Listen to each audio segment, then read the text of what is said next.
Nous retournons à Boulogne-Billancourt où il se passe quelque chose qui est assez unique, qui fera peut-être jurisprudence.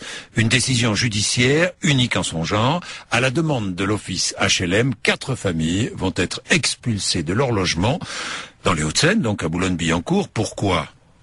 Parce que l'un des enfants ou un proche qui vit dans cette famille est un délinquant, tout simplement. Nous sommes à Boulogne-Billancourt avec Guillaume Roblet.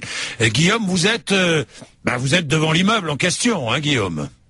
Et effectivement, je me trouve, Jean-Jacques, devant l'immeuble et les dealers étaient plutôt connus ici, hein, d'après ce que me disent les habitants, parce que, je vais vous dire, le motif de l'expulsion, c'est quoi? 3 mots, trouble de la jouissance.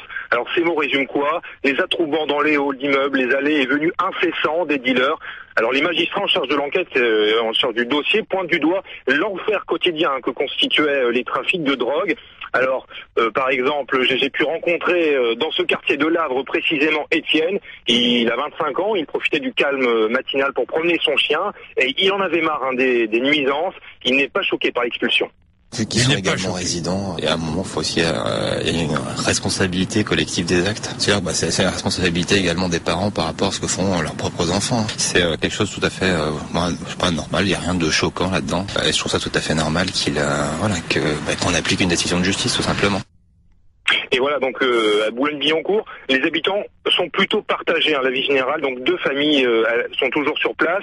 Alors une pétition a circulé ces derniers temps, beaucoup d'habitants l'ont signée. Alors parce qu'il faut dire que depuis l'intervention des forces de l'ordre, les trafics et les nuisances ont cessé. Alors j'ai notamment rencontré Véronique, elle a 35 ans, elle a signé cette pétition justement, elle a plusieurs enfants.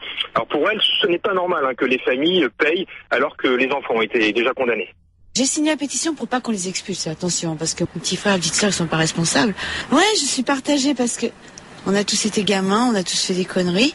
Mais à un moment, faut dire stop, quoi. Donc si c'est une solution pour que les gamins, ils arrêtent de faire leurs conneries, ou alors ils les prennent, ils les mettent dans des maisons de redressement. Moi, j'ai 2 enfants de 14 et 16 ans, et ça me fait chier qu'il y ait des dealers, quoi, dans la cité.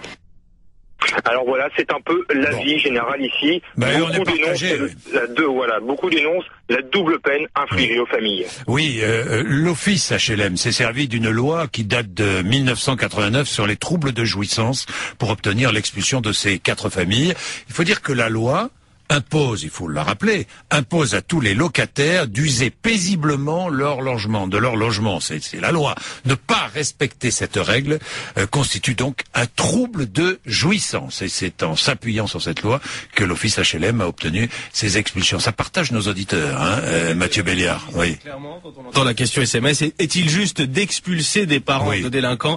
Vous votez oui ou non par SMS au 6 10 71. Pour l'instant, vous dites oui à 70%. Oui, et vous avez de très nombreux messages, Mathieu. Je vais vous lire celui de Stéphane. Oui. Stéphane qui est en Saône-et-Loire et qui nous dit « S'ils sont trafiquants, ils doivent être condamnés. Point final. Les parents ne doivent pas être sanctionnés pour des fautes dont ils ne sont pas les acteurs. C'est débile comme décision. »